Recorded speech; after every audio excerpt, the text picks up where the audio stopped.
going on, homies? Welcome to the Cracked Soccer Podcast, episode number 53. The international break is finally over.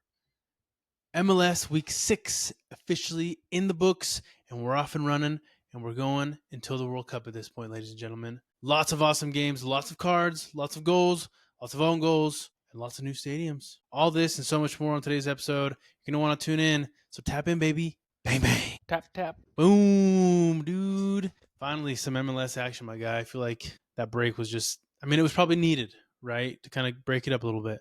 But I'm glad to see like some MLS games. I know the Champions League was on today, which was awesome. I got to watch it, some of it. It's just good to watch some club soccer again, man. I was excited. How was your weekend, dude? How was your little break? It was good. Easter weekend, chill day Yeah. on Happy Sunday. Easter. But yeah, no, I didn't really do much. I was texting you, so I wanted to watch some of the MLS games. So I charged my iPad, and I recently switched over to an Android. And I don't know what happened. I think my kids have been on the tablet because when I went to log in, it was asking me to sign into my Apple. And it was saying my account didn't exist. So I was like, what's going on? And with it being all the games on Saturday, I missed all of them because I sent in my number and they unlocked my account. So I was able to log back in. But that was on Sunday, no games. So I missed out on all the games, unfortunately. Dang, dude. I know. If you asked me what my login was for my Apple ID, I couldn't tell you. So yeah, I know what mine was. I was logging in and using the password because as soon as they unlocked it, I used the same password and it logged me right in. Oh, so something really happened. Huh? My account was inactive somehow. So because even when I tried, I have it logged in on my TV on my phone to be able to watch wherever I am, and it wouldn't let me. Lame. Dang Apple, dude. They just knew. Apple. They knew. They were like, "Yo, this guy's leaving. We better just turn it off." Nah, make him come still back. there. I still got my iPad. You're still in the ecosystem, dude. It is what it is. Nope. Nice, dude. Well, good, man. There was a lot of games. Yeah, again, there was only games on Saturday, like you mentioned. I would have loved to have had a game on Sunday, but they did stagger some of the games on Saturday, which was nice. So they were like, you kind of had a full day of games, which was pretty cool. But like I said, I think I like to have games on Sunday, and then I do enjoy a weekday game. Like if that ever happens, if that ever comes to fruition in the MLS, something like NFL, NBA stuff where they have games in the week, I would very much enjoy that because you always kind of want to watch a game at the end of the day. So they do have games during the week, like right now. Right, they do. Yeah, we'll get into that, the Conca Champions Cup.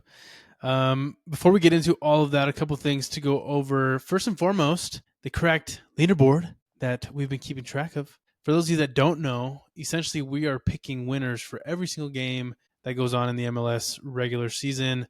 And for every game that we pick right, where we pick the right winner, we get a point. So as of right now, some distance has been made. Looks like I currently have 51 points, and Fern has 47 points. Dang, man! Give me the scoop, man. Give me the update from the week. You got 9 points, and I got 8 points, which surprised me because I thought I didn't get as many as I did, but dang, I guess I did. So yeah. Which makes sense because I think I only picked one game different from you, which was the first game on our list. But I say this every time. I don't know if this happens to you, but like since I'm behind, I'm usually thinking like, okay, what upset can I pick, right? So obviously I had Colorado winning, they didn't, and then I had the Crew winning, whatever. I had like these basic games going through, and then I got the one that really annoyed me was I got to the Cincinnati Red Bull New York game, and I was like, Cincinnati's been so bad recently. I kind of want to pick New York, but then I got scared because New York also didn't have the best last couple game weeks. Prior. Yeah. They tied to Toronto, they lost to Montreal, they lost to Charlotte. So I was like, I don't know if I want to risk it. And I didn't. And as soon as I saw that they were winning, it just annoyed me because that what ruins my week is like, I was going to pick them. Same thing with Nashville and the Chicago Fire. I was like, I wasn't as close to picking Chicago as I was picking New York, but I did see that and I'm like, nah, it's Nashville. They've been playing so well. You kind of got to go for them. So I did that. And then obviously there's one game at the very end of the of the match day that we'll probably go more into, so I won't talk about it right now, but it was a very surprising score, if I'm being honest. Yeah, for sure. There was a lot of them that were very interesting, to say the least. Before we get into the correct overview, I did want to just give a quick shout out to all of the, other content creators, other MLS podcast content creators that we called out or, collaborated with on the correct skills challenge. That was a lot of fun, dude. We had some responses from CLC, from the St. Louis City Boys, and from For the Crew, dude. So, hats off to them, dude. Hats off to them for participating. Let me give them a little one of these. It's not working. Hold on. Here we go. Thank you for participating. It was cool, man. They did obviously have, I think it was mainly the St. Louis City Boys that had something to kind of respond with. So we'll definitely take that into consideration, and we'll start to kind of work on getting some more content out. But they also called out a couple other, channels that they have connected with and have worked with. So that'll be cool to see, dude. But I think that was really cool. And I wasn't sure like kind of what you thought on some of those responses. Some of them were pretty funny, to be honest. Yeah, I mean, it was cool. What day was it? It was Friday. Yeah, they all did it on Friday. Yeah, because I was on my way up to my soccer game and everything was popping up. So, I was driving, doing one of these, watching. That's so bad, brother. That's so bad. Just kidding. No. But I believe that. Yes, that's how you be. No. I don't do that. I don't text and drive. I just drink and drive. Just kidding. I don't do that. I definitely don't do that. Yeah, I mean, it was pretty cool. It was interesting. Obviously, we're all over the country, and it's cool to interact. I don't know. It's weird. Like, can I call them friends? Is that? I feel like we are at this point. Yeah. I think we have to be. Like, I'm like, it's weird, like being as old as we are and making new friends. Brother, stop saying that. We're not old, my guy. We're not old. I hate it when people call me old. It's like, dude, I'm not even that old, bro. We feel old. It's the kids. It's the kids. I think that's what it is. But yeah, no, it was cool seeing this collab. Obviously, For the Crew had a great take on it. It was it was very interesting. I liked it, actually. It was pretty fun. Yeah, shout out to everybody that did it. See, I can't think of who else you were mentioning it. And City Boys and For the Crew. City Boys? They did it? I was looking for it. I couldn't find it. Yeah, I think they only did it on Instagram. That's why I'm not on Instagram. Yeah, because you're not on IG. Yeah, I missed it. But yeah, that one was a good one. That one was fun. I forget on Instagram after. Yeah, they had a pretty good little response to it too. So we'll have to get together again and make a response to that. But I think at this point maybe we'll have to do some sort of a hashtag or something to kind of keep this all rolling and make sure that people kind of do it. But we'll just kind of keep doing it, so that way people can kind of get excited about it and continue to do it and not let it just kind of die off. So I had a lot of fun. Sounds like you had a lot of fun, and we'll just keep it rolling until the end of the season, basically. Yes, sir. I'm actually going on the Instagram right now to go take a look at it so I don't miss out on anything. There you go, dude. Nice. So that was pretty fun. If you guys obviously saw that, thank you for, liking or commenting or anything like that. It was a lot of fun. So we'll just continue to do it until basically the wheels fall off. So, or as Fern would put it, until the wheels hit the ground and off and going. I know. I forget what you said. My wife was making fun of me, dude. That was funny, bro. That's what happens, bro, when I'm locked in, and just talking, letting the words come out. I know, dude. Let them try it. Let's see how they do it. Mm-hmm. Cool. So we'll kind of get into this. At this point, we'll go into some of the games. We'll go into what we call the cracked overview, fellas. That's why we call it the Cracked Soccer Podcast, because every time we crack one open when we do this. So to get us started, let's go ahead and take a look at the first game that actually happened this last weekend. Toronto versus Colorado. Dude, honestly, when we saw this last week, I saw this game to kind of like kick off the day, and I was like, bro, crap fest. Like, ain't no one going to watch this. You know what I mean? And then you started to kind of see some of this, the action go on from this game. You're thinking, dude, what the heck is happening right now? 3 red cards, 5 goals, and a crazy goal that happens to this really good goalkeeper that you're just like, what the heck are you doing, my guy? So quite a few different things. Personally, this was my correct game of the week. So hats off to these two teams. But really quickly to kind of go over this again, Toronto did end up winning this game 3-2. They did have goals from Josh Sargent, which was a brand new signing for them this a few weeks ago, to be honest, this season. And then there was a pretty big mess up on Zach Steffen's part for Colorado. And then, like we mentioned, 3 red cards in this game. So essentially there was a lot going on. The final goal of the game was in the 85th minute. So really came down to the wire for this one. I did want to call out really quickly the big mess up from this game. I have it here on the thing if you wanted to kind of pull it up and maybe share it. I have the timestamp as well as the link, my friend. So if you want to pull this up really quickly, the crazy thing too is like you just don't see this happen a lot. I mean, I feel like I'll say this: maybe you see this happen like once or twice a year. You know what I mean? From a goalie or something. And I just was so surprised because Zach Steffen, he's been playing very well. Where was he before? Manchester City. Like, homie's got some experience. You know what I mean? Like, how can you let this happen, my friend? That's what happens. Let's see. This should be coming up here. Yeah, there we go, right here. Like I said, I haven't seen this. Obviously, very sad moment right there. Like, that's just hard. That's hard to take in. At this point, there are 2 red cards in. So 3. All 3 are in. Well, sorry, Colorado. Yes, Colorado has you're right. So they're down 1 player still because obviously Toronto has a red card. I mean, what do we say about that, Riz? Like, I can kind of see what he was trying to do. Right. And obviously, it was a back pass, so you can't grab it with his hands. Right. Correct. Well, it was a hit from his own player, but I think personally, if he were to touch it with his hands, I don't think it would have been called a foul, because it looks like they were trying to clear it. Obviously, it doesn't look like he was trying to pass it back to Zach. So I think use your hands, my guy, right? But also, I just can't believe he didn't get a foot on it. I can't believe he didn't get something on it to where he could have stopped the ball. Again, this is heat of the moment, heat of the game. Like, things like this happen. It's just a quick mess up, but also, dang, bro, like at this stage, like they were up 2-1. This makes it 2-2. You have 2 red cards. You're essentially inviting Toronto to come back into this game. And so that's exactly what they did, Yeah, honestly, because I was watching it, I'm like, if you're going to do that, at least try and get your full body behind it. This guy's just trying to, he's not Shakira, dude. His lips hot. His hips lie, bro.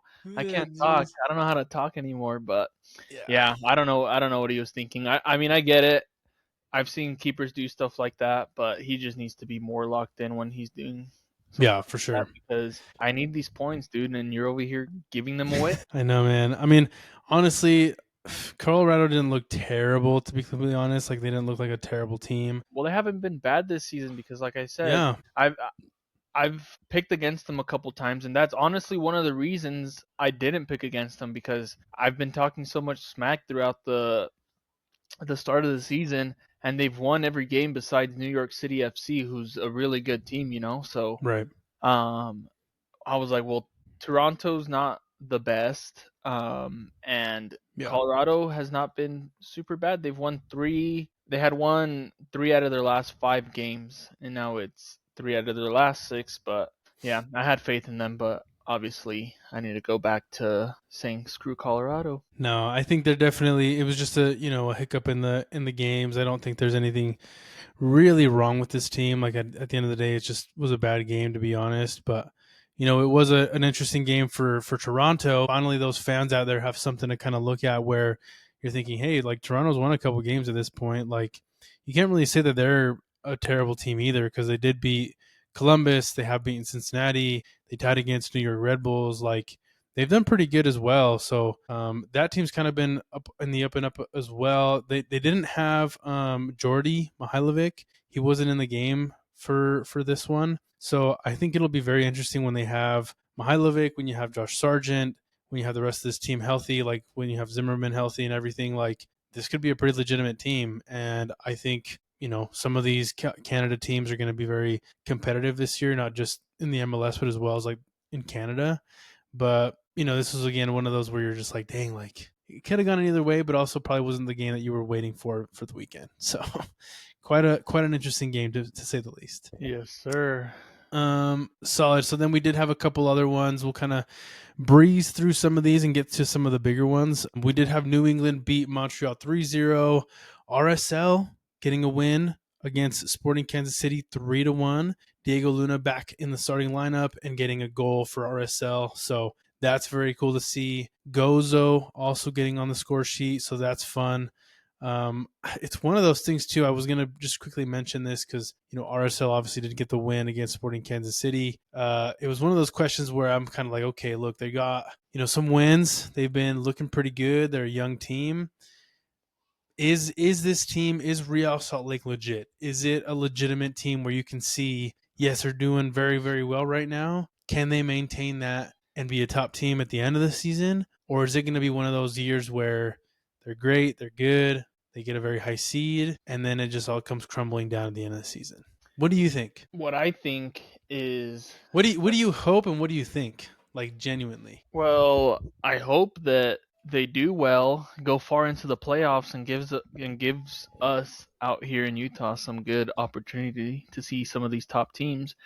But I was gonna say, what you're mentioning is, okay, they're having a really great start to the season. Can they, continue this, and not necessarily the entire season, because what you see sometimes is these great teams start well, maybe they slow down, taper off a bit towards the middle of the season, but then they start picking back right up at the perfect time, and that's how you're going to win. So that's what separates a great team to a mediocre team, and I just feel like it comes down to how well the coach can manage the top players. Play them as much as you need to, but understand that so Diego Luna for RSL probably for sure is playing in the World Cup. Yeah, at this point, I think so. Yeah. He's definitely gonna at least be on the bench, like, Yeah, he'll be for there. sure.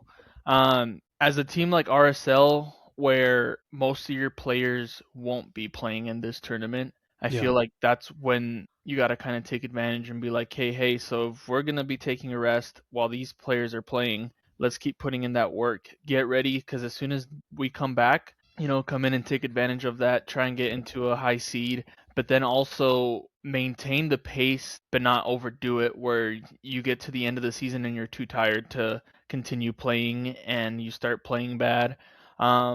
Maybe figure out some of those issues now, knowing that you're going into that break, like I said, and you might have that buffer of, hey, some of these players are going to be tired going, so we have a chance to experiment now while we're doing good, and then, figure it out towards the end. So Yeah, no, I totally agree. I think it's one of those things too where you look at their schedule, and I don't believe they're in the Leagues Cup. I mean, they don't have U.S. Open. They're not in the leagues. They don't have the Conca Champions Cup.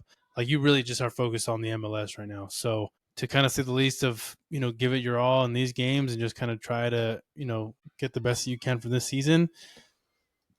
That's essentially what you're trying to do if you're RSL. But again, I think it's one of those things where I've yet to see this team like really be stretched hard. You know what I mean? Because I think when you kind of whoa. get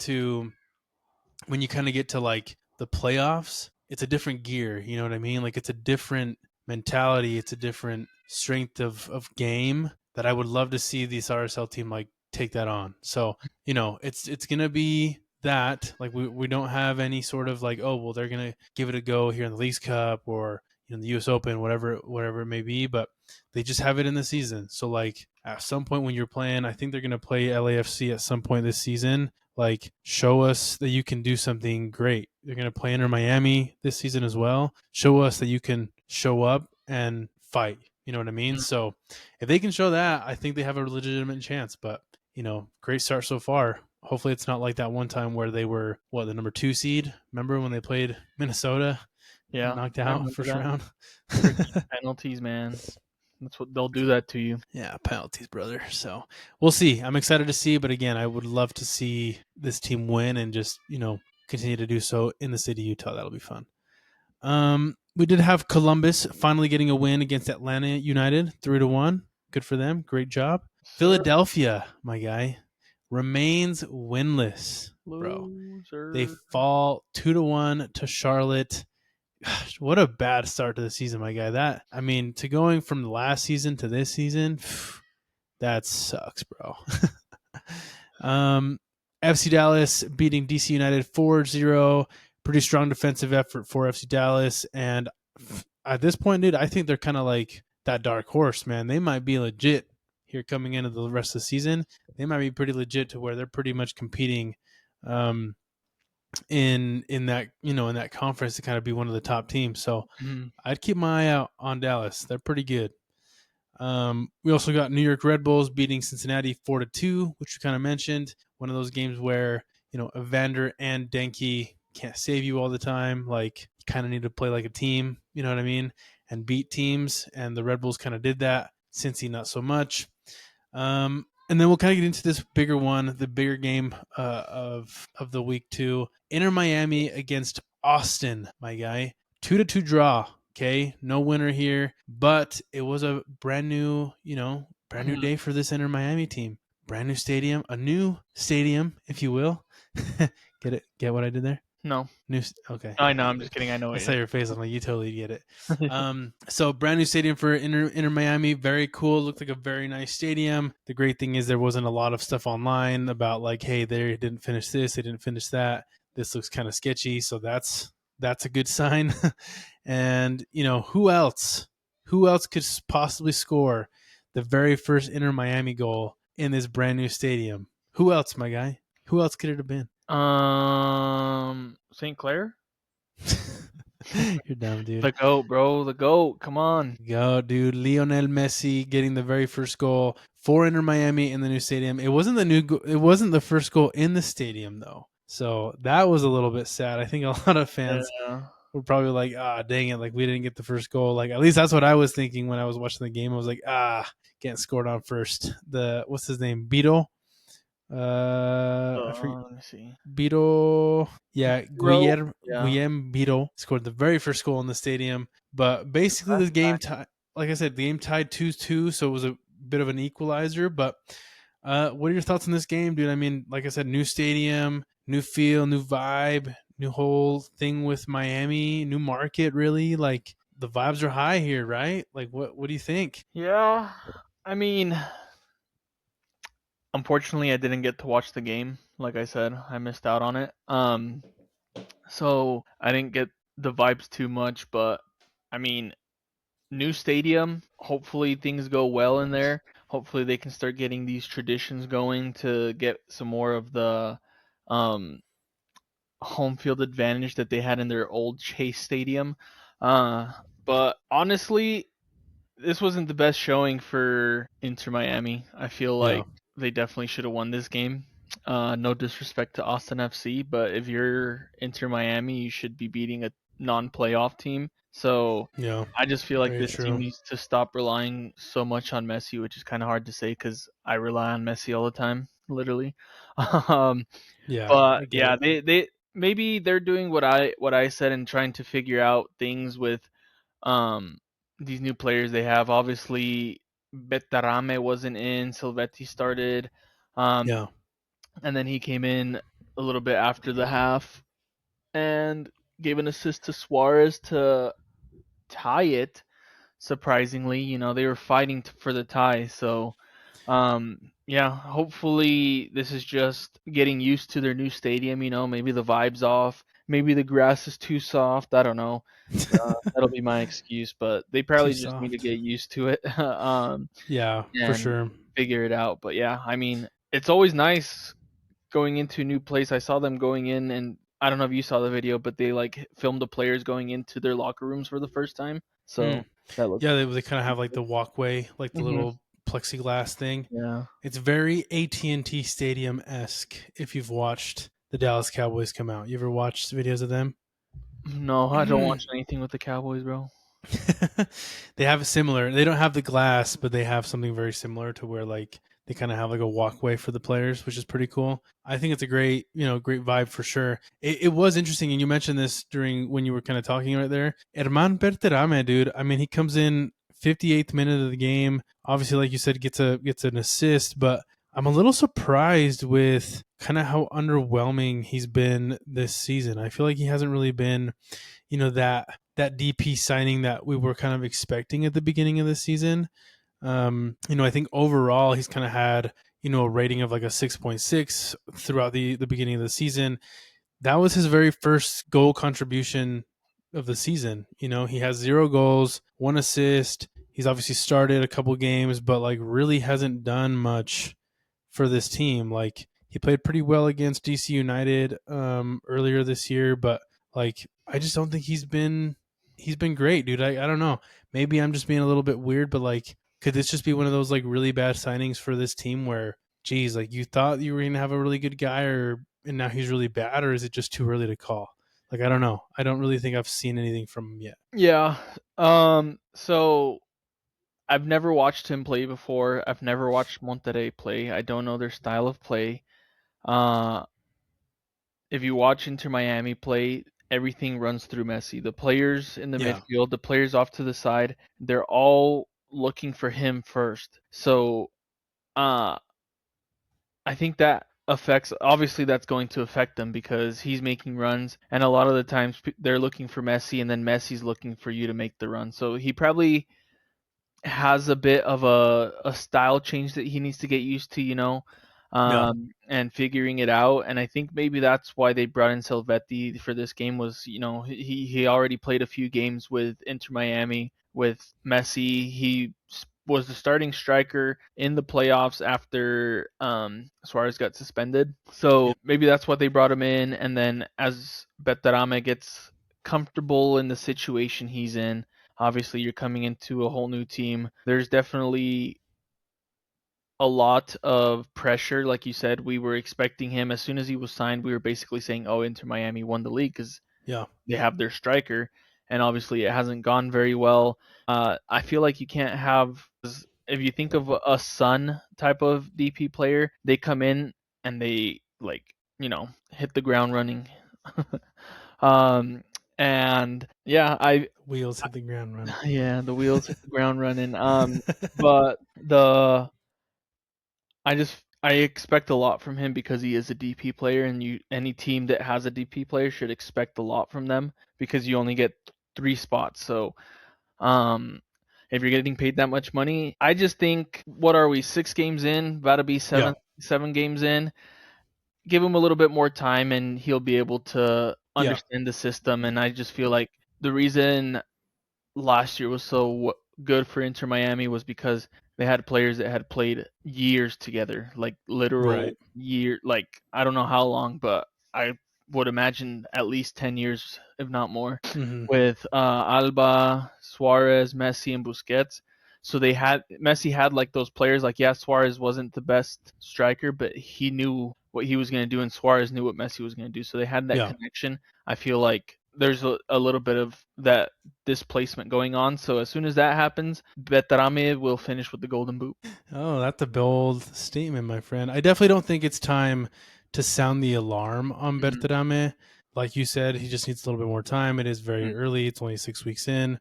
I even think it could come post World Cup once he's done with the Mexican national team because I think and we're probably going to start seeing this a lot more in the coming weeks. Just some players maybe, not going as hard, maybe just because they want to really play in the World Cup. The Mm-hmm. World Cup's once every 4 years. Like nobody wants to miss it due to an injury. So I don't think players are going to necessarily like take it easy or like go soft on stuff. But I definitely think like once the World Cup's over, you'll see some of these guys kick it into a different gear and really just go all out for their club team. So Yeah. again, I don't think it's a sounding alarm moment, but time will tell on how Berterame will respond. Yeah, we'll see. Probably I mean, Mexico has some pretty great strikers. I don't think I mean, I know he's not the first choice striker. I know who the Right. first choice striker is.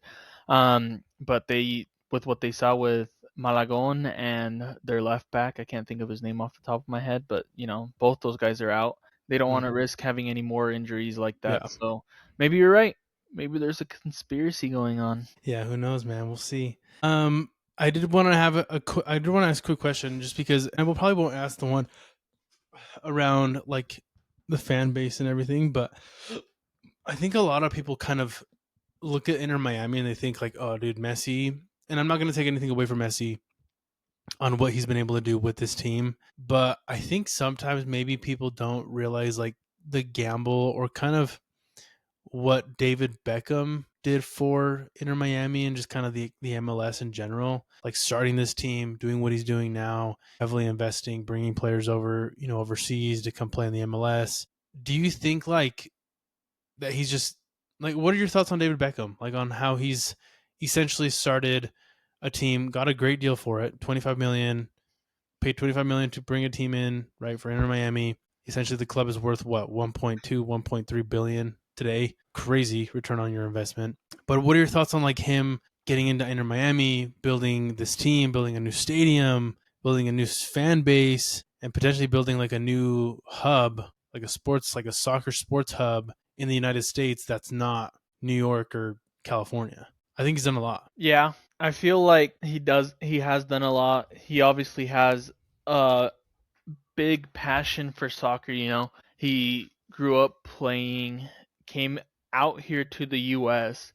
Um Maybe, obviously it was an investment thought, because when he came out here, people were like, Right. dude, why did you come out to the US when they're paying you so much or so little? But in his head, he's like, I think he's from that point when he joined the LA Galaxy, he had already had like a vision, Yeah. because he came in, he's like, I want to be able to purchase a team, so you got to add this to my contract, or however that ended up working. Right. Um, and like you said, 25 million to 1.1 billion is a lot more money than he would have made from any other team. So Mm-hmm. he obviously had this at the top of his head. And the way it is, obviously everybody hates Inter Miami because they've brought in Messi, they've brought in Messi and co the last couple years prior to this one. Um, but that's kind of that he knows what he's doing. Like he knows he's bringing Yeah.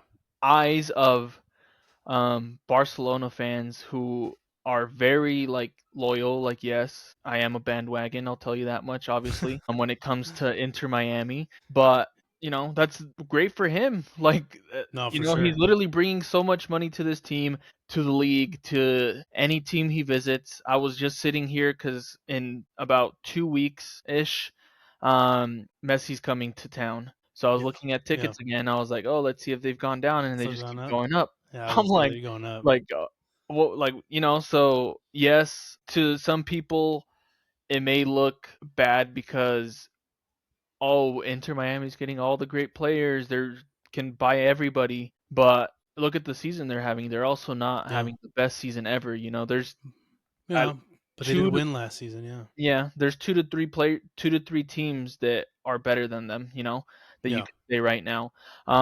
So I like what David Beckham's doing. It may not seem like the greatest thing to these diehard fans of the MLS, which Right. I understand. You've been a fan since then, but you also have to realize when the league is growing, you're going to get a lot of new fans. You're going to get a lot of new Yeah. things, and you can't just sit in the past and be like, "No, we don't need that." Look, like you do need it. Yeah. Unfortunately, if you're such a big fan of the MLS, you will enjoy what's happening because more fans and more eyes are being brought to this league that will then in turn make it a better league, because I don't know, like better players that are developing will be like, hey, I kind of know about the MLS now. I can see what they're doing. Let's kind of go here instead of going Yeah. and wasting my talent on the bench of a European team. Let me come to the MLS, prove Yeah. myself, and then move over.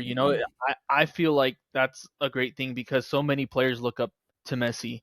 You Yeah. hear that all the time. So yeah, I just feel like maybe some of those younger players out in Europe that maybe don't have the ability to get on the first team can come out here and make our Yeah. league more exciting, more competition, and Mm-hmm. that's how I see it. And yeah, I mean David Beckham and his partners, they've done a great job with that. So Yeah. No, exactly. I agree with you 100%. Like, it's something that, what a gamble too. Like, sure, 25 million probably wasn't anything too crazy for him at the time, but for him to like gamble on that, obviously gamble in a new market like Miami, like Florida, and not do something like California or New York, I think that was a pretty big gamble to begin with, So now you got Florida, which is a bit of a powerhouse I mean, at least is building into a bit of a powerhouse for soccer. New York has been that way. California's been that way. Like, it's just growing the hubs in the United States, which is very cool to see. So uh, a I'm thought excited to just see it. came into my head. I don't know. what you think about this. But you mentioned LA and New York, and now Miami becoming a popular hub for Yeah, soccer. Do you like? I feel like there's a pretty big community of um Hispanics in those states, do you think that for has sure. something to do with it? Like Yeah. they're kind of more aware of the game compared to, let's say, Utah, like obviously There's a good it's amount of Hispanics here too, but yeah, I get what you're yeah, but saying. I get what you you're you saying. get what I'm saying. It's like maybe that's Yeah, why I feel like some of these clubs can survive more. yeah, And I, obviously, if you have success as like a LA Galaxy, LAFC, you're gonna get more fans because nobody wants to be a fan of, like, let's say, a Kansas City that's always losing. yeah, yeah. I definitely think it helps. I think the sport in general. I think the sport of soccer in general is very big globally, like European wise, Latin America, South America. Like it's just very big in those continents at this point. Um, Does it help? Absolutely. Like, there's a lot of people. You go to Florida. You ever been to Florida? You ever been to Miami? You ever Nope. been out there, dude? They Mm-mm. got a little place out there called Little Havana. It's like Cuba. Like, it's so dope, dude. It's so cool. If you ever go to Miami, it's freaking awesome. You go out there and, like, I kid you not, if you don't speak Spanish, you ain't getting around because everybody speaks Spanish up in there. It's very different, right? It's very different, and I'm sure that New York probably has something similar. California obviously has something similar, right? But yeah, I think it definitely has an effect. It definitely has an influence. It's going to help the sport grow. Honestly, if they can continue to make sure that these games and these teams and these developments are accessible to these people. So I definitely think that's something to kind of keep in mind of. But again, I just wanted to like mention like people probably don't give David Beckham enough credit. Yes, a lot of people probably don't like him just given that how the game's evolving at this point. But like you said, this needs to be done. This needs to happen. If you're a fan of the league here, if you're a fan of soccer, if you're a fan of sports in the U.S., like you want this to happen. You want people to talk about the MLS. You want people to say like, oh yeah, I know Messi. He's on the Miami team, right? Like I know that's probably all they know about it, but hell, at least they know about the MLS now. You know what I mean? Before you couldn't, nobody could name anybody in the MLS. You know what I mean? So it's a great thing for it. It's a great thing for the sport, and I'm excited to see where it's at in like the next 5 years. So very cool to see. A couple others. We'll kind of go through some of these, and we'll cover probably the last couple games, and then we'll get into a couple other things. But Chicago and Seattle both getting a win, respectively. Chicago beating Nashville, which was a little bit interesting because Nashville being one of the top teams, losing 1-0 against Chicago, and then Seattle beating Houston 1-0. The big game, the big score line at least, was definitely going to be LAFC beating Orlando 6-0. My guy. Um, LAFC, man, they keep that historic run. So as of right now, through 6 weeks, LAFC has not conceded a goal in the MLS regular season, which is crazy to say. Because 6 games without getting scored on, that's tough to do, man. That's pretty insane. Um, Son ended up getting 4 assists here, Bawanga getting a hat trick. The big question here for me is like, dude, can anybody beat this team at this point? Are they going to get scored on at some point this year? Yes, they will. But can anybody beat this team? I don't know. To be completely honest with you, I don't think so. What do you think? I think Orlando sucks, dude. I don't know what's going on over there. Yeah, that too. Yeah, dude. This game was bad. Like, I remember I was watching it, and I believe in the first half it was already 4-0, if I'm not mistaken, right? Or 5-0. Yeah, 5-0. So Yeah. yeah, so LAFC is a great team. They hit the ground running from the get go when they played Inter Miami and beat them. What was it? 3-0? I'm trying to Yeah, find the 3-0 score. when they beat Miami. Yeah. Yeah, I cut those bad memories out of my head. But yeah, so yeah, they were the favorites on the western side of the conference. And that has not changed after this week. And Yeah. yeah, I don't know. Like you said, they're scary. I don't know what team can beat them. I think Inter Miami will still possibly be the team. I'm pretty confident they'll be the team facing them in the MLS final. Mm-hmm. So we'll see. Hopefully, Inter Miami can get their stuff together because this LAFC team is looking very dangerous. Yeah. It's like you said, it's crazy to not have any goals scored on you 6 games in, and I was kind of making fun of them because they hadn't scored a lot of goals, so their goal difference was a bit low. So they were like, okay, well, let's score 6 goals real quick to bring up that goal difference. So. Exactly. It's freaking insane. Um, yeah, dude, I think it's tough to say if anybody can really beat this team. If I'm being completely honest, like I don't know if anybody can beat them. They have such a high powered offense. They have a very sturdy defense, and they just get it done, right? Like they did have that somewhat of a interesting scare in the Conca Champions Cup against that team from Panama, but at the end of the day, they ended up beating that team in the second legs. I mean, this team just finds a way. I don't know if anybody can really beat them. Yes, it's probably going to end up being Miami. That kind of goes toe to toe with these guys in the playoffs. But do you know when I say the Invincibles? Do you know who I'm talking about when I say that? The trash team that can't win a trophy since then. I knew you were going to say that. Yes, exactly. I don't know why, but every time I think about it, like LAFC, I always think about the Invincibles. I think about that 03-04 Arsenal team with Thierry Henry, where they, essentially that's that. They were the Invincibles. They went 26 games, 26 wins, and 12 draws in the regular season, where they had 90 points and they ended up winning the title in the Premier League. And to think about a team basically just not losing in soccer is so crazy to think about. We almost saw it in the NFL, right, with the Patriots that one year, but like they also only play like 18 games if they go away to the Super Bowl. But like to play that many games and not lose, that's crazy. But could that happen for LAFC where they go 30 plus and win and not lose? Could that happen? I don't know. I think it could. I think it could. I think if it's going to happen, it's going to happen this season. That's what I think. With the way it's set up, I think they can do it because majority of the time they're going to be playing Western Conference teams, which, in my opinion, aren't as strong as some of the Eastern Conference team. So I think we've usually no, actually, yeah, I've usually said the Eastern Conference is the worst side, not the West side, because the West side usually has 3 to 4 pretty good contenders coming out of it Yeah, compared to the Eastern Conference. yeah, Um, it's a lot more but congested. um, I don't see it happening. They are favorites for the Champions Cup. They're favorites for the. Do they even play the U.S. Open Cup? They don't. I don't think Or they're in it. the what is it called? The Leagues, I think they are in it. Leagues Cup. Yeah. So unless they're like, hey, you know what? Let's prioritize our undefeated season in the MLS and risk that, because going undefeated but then getting to the final and losing and you risked all the other trophies, then like what was the point? Yeah, So I don't think it'll happen just the way soccer is designed. Obviously, Arsenal did do it way back in the day, but it hasn't happened since. And what it's been yeah, 17 more than years. that. Yeah, Yeah.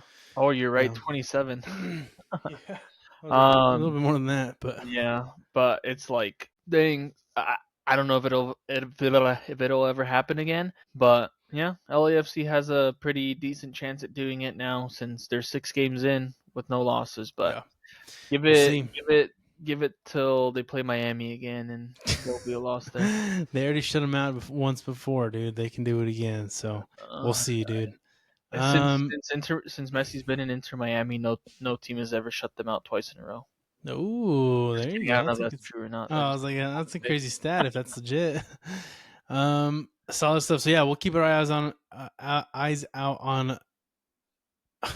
We'll keep our eyes on LAFC and kind of See, it's not just keep me. track of them. I know, dude. I kept saying it weird. I was like, why am I saying it like that? But yeah, they obviously beat Orlando, staying on the top of the Western Conference. LA Galaxy, very different story, losing to Minnesota 2-1. The only thing that I was going to point out here is like, yes, Galaxy is not looking great. They didn't look great last season. Not looking great again this season. It is what it is, man. I think it's time to really it's time to start to kind of point the finger at the coach because I don't think I've seen anything really innovative come from that team. But one of the things I noticed on here was James Rodriguez not playing in this game. He was actually hospitalized for dehydration. Not sure if you saw that or if you noticed, but I believe it happened during the international break.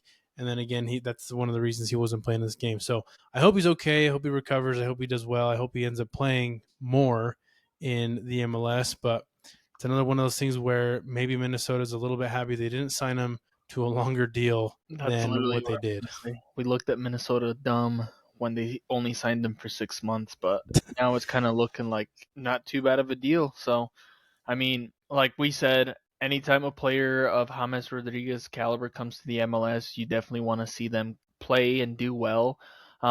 So yeah, hopefully he's fine and everything goes well for him, and we can see him on the pitch. But I feel going into the game real quick, I feel like Yep. the LA Galaxy. I want to say they probably shouldn't panic, but they don't have the best record so far. They are 1, 2, and 3. Mm-hmm. Um, but it's not as horrible as it looks as long as they can get their stuff together. Like they need to come in and get a win this week, who they play against Austin, which, like I said, not the best team, but they also have a really tough game tomorrow. So hopefully, uh, they can get something going and we can see the LA Galaxy come back into how they were 2 years ago, which honestly I don't think they were even the best team when they won against the New York Red Bulls two years ago. But you know, Yeah. luck is a heck of a drug. Yeah, I know. It is pretty nuts, man. I mean, they did have 20 total shots. That's about 11 more than Minnesota did. They, overpossessed them, and they did have a good amount of chances. So it is sad to see that such a powerhouse team is not doing very well. I Mhm. don't know if it's like, I just think it's something tactically, to be completely honest with you, because it does look like their backline has changed a little bit. Garces obviously not, somebody that's new there, but they did have a couple people that they didn't put in until super late, which is great. So I think they're trying to figure it out defensively.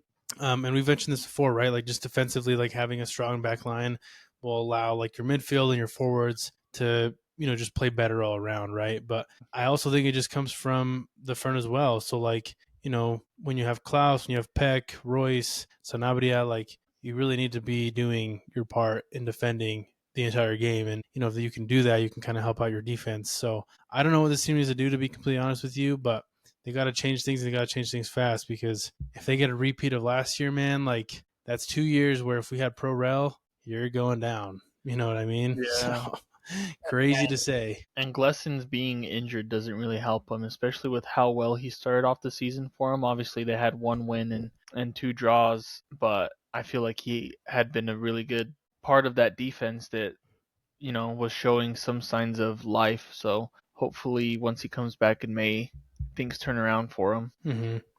Yeah, for sure. So we'll keep an eye on Galaxy. They're, a top team that's just not doing well. So it is what it is. But on the other side of the California coin, every other team's doing very, very well.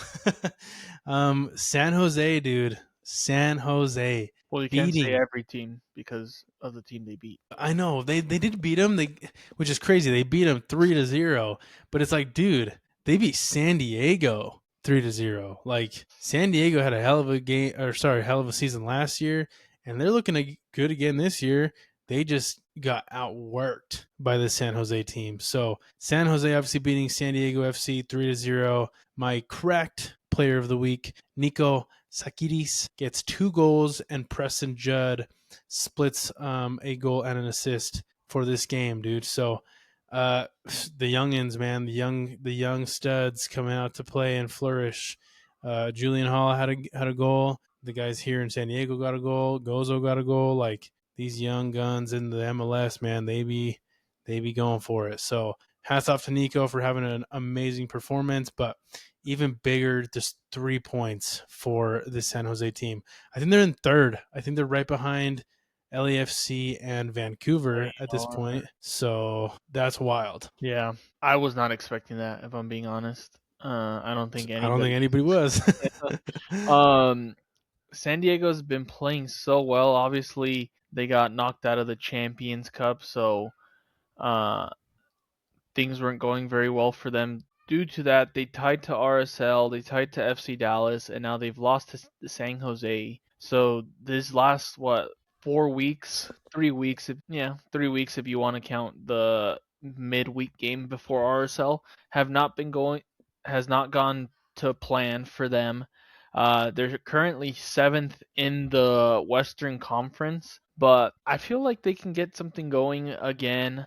They're not a bad team. They have 3 wins, 2 draws, 1 loss. So we can't. I don't want to start obviously nobody's panicking, but with the Right. way that they started last year, it just feels like you would just assume they're going to win every game. So I feel like Yeah. this loss has more to do with how much San Jose has improved from last year Mm-hmm. than something being wrong with San Diego. Obviously, they got a red card in the game 32 minutes in, and when you go down 2-0, you lose your best defender, and then it just becomes very difficult to come back from that. So honestly, it's unfortunate that they didn't get a single goal because it makes this loss look a bit worse than what it actually is. So I mean, I would like to say San Jose did a great job and San Diego just got unlucky. Yeah. Not to take anything away from San Jose by saying they Yeah. got lucky. For sure, for sure. Yeah, San Jose looks great, and it's wild to see that they had to offload Joseph Martinez, Chicho Arango, and Christian. Orango? No. No, Christian. He went to Nashville. ¿Cómo se llama? Christian. Can't think of his name, the midfielder, right? I know. Yeah, exactly. We're like we have him there, but I freaking forget his freaking name. I'm gonna get it for you here in a sec. Espinoza? Espinoza. Like Yes. they had to offload Chicho, Joseph, and Espinoza to find this team. Like how wild of it is it to kind of like say that, right? And before the season even started, like they let go of Espinoza for free. You know what I mean? And everybody was like, "Yo, for free? Like that's your best guy." You know, when you let go of Joseph and Chicho, like that's insane for you to like do that. But I don't know, man. They obviously knew what they were doing. Bruce Arena knows what he's doing. He's been around the block. He knows what he's doing with his team. But I just think this is one of those things where like this team plays like a team. You know what I mean? Like it starts from the front. It starts from the players in the front defending, the midfielders holding their shape, defense holding their shape, and playing very hard for the full 90. Like this is a good team, you know. Um, and I think if they continue this momentum, like they're going to be at the top of the Western Conference. They're going to be a team that you need to, take seriously. And it's a team that in California, you need to watch out for because it's not an easy win anymore how it was last season. The wooden spoon winners of last year are not the same this year. So Mm. hats off to San Jose. Very cool to see them winning. And, we'll keep track of these young guns like Nico. Very cool to see. And then finally, Vancouver beating Portland in another crazy match where, Portland goes up 2-0 in this Cascadia Classic. And then in like the 90th and 95th or whatever minute, like Vancouver springs into action and comes back into this game and just produces a miracle, bro, and wins this game 3-2. Crazy that they were able to get this win, dude. I didn't even notice that they won in the last minute. They scored 2 goals in the 90th. So Yeah. wow, that's nuts. Mueller and Berhalter. Insane. Berhalter's goal was actually pretty nice. He played very well, at the very last like final stretch. They obviously wanted this win. Portland, like, you guys got to finish this one. Like, you were there, and this is a very good Vancouver team, top contender in the Western Conference. You guys got to finish this freaking game, dude. To let them score in the 91st and 95th. You gotta take advantage of those, man. Come on. Pretty crazy stuff. So that was kind of the wrap on the regular season games. Plenty more to come for the rest of the year. Wanted to get into a couple things really quickly for the correct power rankings that we haven't done this year. This is actually our first one that we're doing, so it'll be fun to kind of go back and take a look at this. But we did have the tier list from last year, the very last one we did from last year, up that we never even updated. So it's kind of funny that we have this one and how, the year kind of ended for it last year. But take a look at this, man. We had some stuff where, some of these teams right now are still playing pretty well, some of them not so much. And some of the ones here in the bottom, I would even move them up a little bit, just given how they've been doing. So why don't we do a quick little analysis of this and kind of put some of these top teams into the, S tier and kind of leave some of these other ones here in the bottom. I think first and foremost, dude, We got to drop the winless Philadelphia. Drop them. All Drop the them. way down. I mean, what a different season, my guy. Freak, that sucks for them so bad. Bro, it's been literally almost a year. The last time it was modified was March or April 28th of last year. Oh dang! So we didn't even do it that late of last year. Oh wait, no. I think it was. That's probably when I made this. I don't think Oh, that's when it was like we okay. did this. You know what I mean? Yeah. So I don't think it was that, but um, I think it was like when I put in these letters and stuff. So okay, and then next, so let's get the S ones out of the way. So do we think any of these three are still here in the S tier? Definitely Cincinnati's out. Okay, we'll put them down. I would like to think I would probably drop down San Diego to the A. Yeah, I agree. I would leave Vancouver. Vancouver, bring Yeah. LAFC for sure. Like you just gotta Yep. bring them. Yep, straight up to the LAFC top. for sure. S tier teams, if I'm being honest, those are probably the only two that I see right now.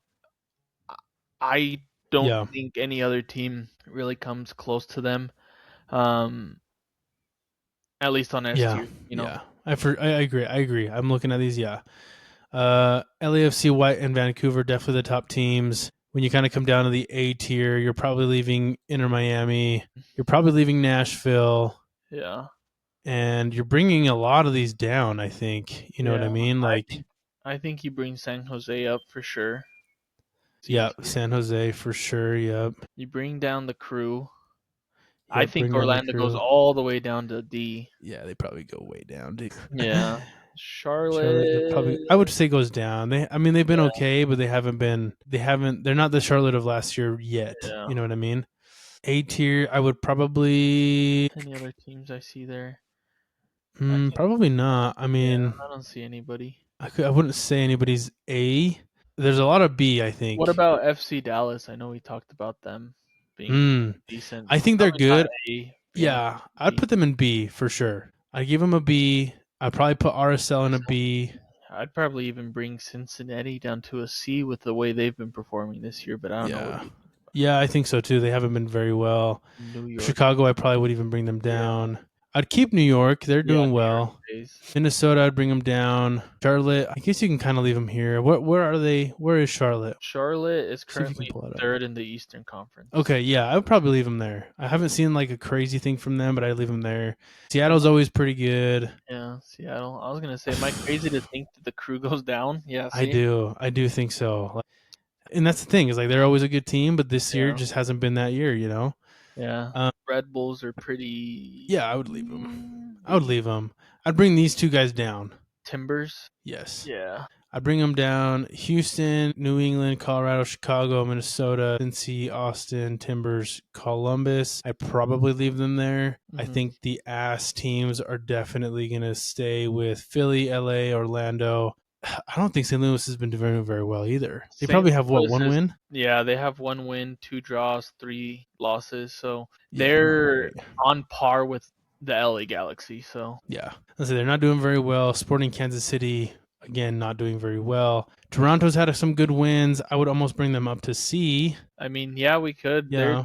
They're 3-1-2, so I wouldn't put them on the same tier as those guys for sure. Montreal, DC, Atlanta, they're all ass. Yeah, like these guys are just bad. Like they got to do something to figure it out. And I can't believe we have so many of these teams in the ass tier, to be completely honest. I thought they would be a little bit less. Yeah, honestly, we need to make a tier for winless teams, like because Philly would be the only one there. But it's crazy to go from almost record-breaking season to being 6 games into the new season and having 0 wins is crazy to me. And I think they've only scored 1 goal. Yeah, and they deserve every little bit of that.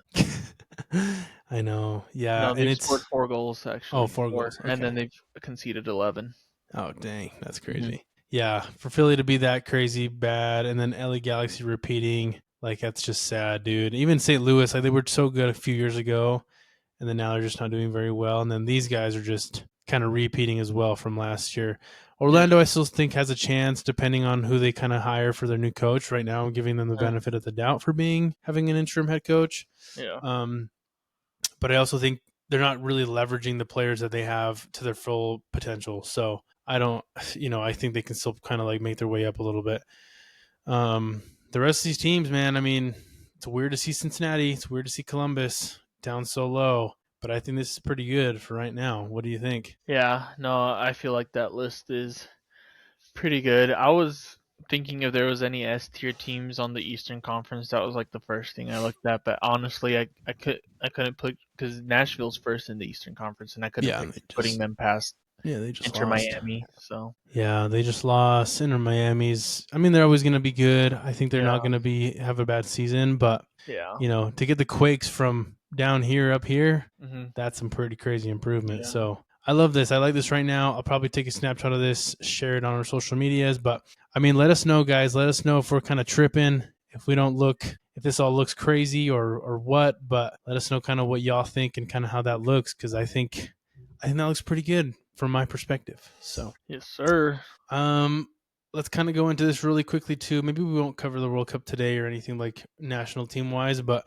we do have some Conca Champions games going on as we speak. Actually, we have some games going on right now. Today it's Tuesday, and then we do have some games on Wednesday. So as of right now, I need to check the updated score America and here. Nashville tied 0-0. LAFC and Cruz Azul just started playing, so There you go. Nice. So yeah, Nashville, America tied 0-0. They played in Nashville. Ooh, that's gonna be rough, dude. They're gonna go and play Club America in Mexico next week, I think. Isn't it next week? yeah, it's next week. In the So brand new Estadio Banorte. they do Champions League things where they do Tuesdays, Wednesdays, and then whoever played Tuesday this week plays on Wednesday next week. Oh, nice. Okay, cool. Yeah, that'll be cool. Yeah, it looks like there was just a handful of substitutions and some yellow cards. Looks like Ani Mukhtar got a yellow card. Rodrigo Duardo got a yellow card, and then Vasquez got a yellow card as well. So not too crazy here. Espinoza did come out in the 83rd. And yeah, that's about it, man. I mean, it really looks like a pretty uneventful game, to be completely honest with you. Just kind of looking at like the CONCACAF ones, but I think that's kind of what America was playing for. Like they're going to want to go in, either tied or winning into Mexico next week, and this is exactly what they want. So they got Nashville where they want them. Not necessarily, right? Because of the away goal. You want to at least leave with one goal. Oh, that's right. They have it here, huh? You're right. Yeah, because even if so I wouldn't even think they have. If anything, Nashville has the advantage going into that game. True. Because unless they get absolutely obliterated by America or lose, Yeah. if they go in and they play another dumb 1-1 game, then they're in. So yeah, it's true. And they knock out Club America. So that is very true, man. I didn't come even on, think about CONCACAF, get your stuff together. that. So that's pretty interesting. Right now, we're 8 minutes into the LAFC Cruz Azul game. They're playing at BMO Stadium, so they're playing in California. But I'll probably end up watching this as soon as we're done with this. I'll probably go on and kind of wrap that game up. And then tomorrow we do have Tigres taking on Seattle Sounders, and then the crazy one, Toluca versus LA Galaxy. I think a good Sounders and Tigres will be very good. I think they'll be, very good game. Sounders have beaten Tigres before. They've beaten them 3-0 in 2019-2022. And then they beat them 3-1 in way back when in 2013. So I think both of these teams are like fairly consistent all the time. So that'll be a very good game to watch. It is going to be in Mexico. So we'll have to keep track of that. And then Toluca playing LA Galaxy for the late game there, dude. I pray for LA Galaxy, man. That's all I got to say. I don't know why I feel like they might do this. You think? I don't know. I just like look at it and I'm just like, they got it. Maybe. I mean, maybe. I mean, I don't see how they would just like randomly be able to turn it on. Yeah. But if they can somehow figure it out and get Klaus back in and scoring goals like he was at the beginning of the season, like sure, maybe Marco Royce controlling the pace of the game, like that's kind of what you want, right? But I don't know. I mean, right now, let me see. Liga, I want to say Toluca has to be like number 1 in Liga MX. If I'm looking at the table, yeah, they're ranked 3rd at the moment. So like They've won 7 games, drawn 5, only lost 1 game. And it looks like that was to Querétaro, which is wild, 1-0. So Toluca is looking good. America is in 6th place. Cruz Azul is in 2nd place. So they're playing LAFC right now. They've only lost 2 games, and that loss was to Pachuca and another team. So I mean, the teams that are the Liga MX teams that are in right now are legit. So Yeah. Tough to call, dude. Oof. Yeah. I don't know. I feel like this is gonna be a tough game for all these MLS teams. So hopefully, honestly, if all 4 of them get through, that'd probably be the best That outcome would be for the wild. MLS. Just Yeah. so it's all guaranteed MLS winner, because what has it been like? How can I see the previous champions? But I swear it's been Liga Yeah. MX teams the last Probably. 3-4 years. Let's Yeah, Leon see. won in 23, 22. Seattle won is the last time that an MLS team won is in 22. So Dang. And yeah, I think if I'm putting money on it, I'm thinking LAFC and Sounders Seattle goes to the next round. So yeah, I can and see and that. and I'm looking at it right now. So the last time that or the 22 was the only time an MLS team has won, Oh, actually. really? Yeah. Wow. Dang. I know if only freaking Vancouver didn't choke so bad last year, 2 probably wouldn't have been so times. bad. That sucks. So, yeah, the final of this one will be on May 30th. It's a single legs. Maybe we'll try to watch that game or something like that and just kind of see how that one goes. The semifinals are 2 legs, and then the final is going to be a single legs. Plenty of games going on in the Conca Champions, and we'll keep track of those MLS teams right there. So hopefully we get a lot of them going into the semis and the finals. That's really it. The only thing I wanted to call out really quickly, I don't know if you saw this, but I did put a couple things down here, like anything World Cup wise. But I don't know if you saw that we did have an injury on the U.S. men's national team side. Patrick Augimang, he was carted off on Monday, dude. He was playing because he was in Charlotte, left to Yeah. Derby County. Uh-huh.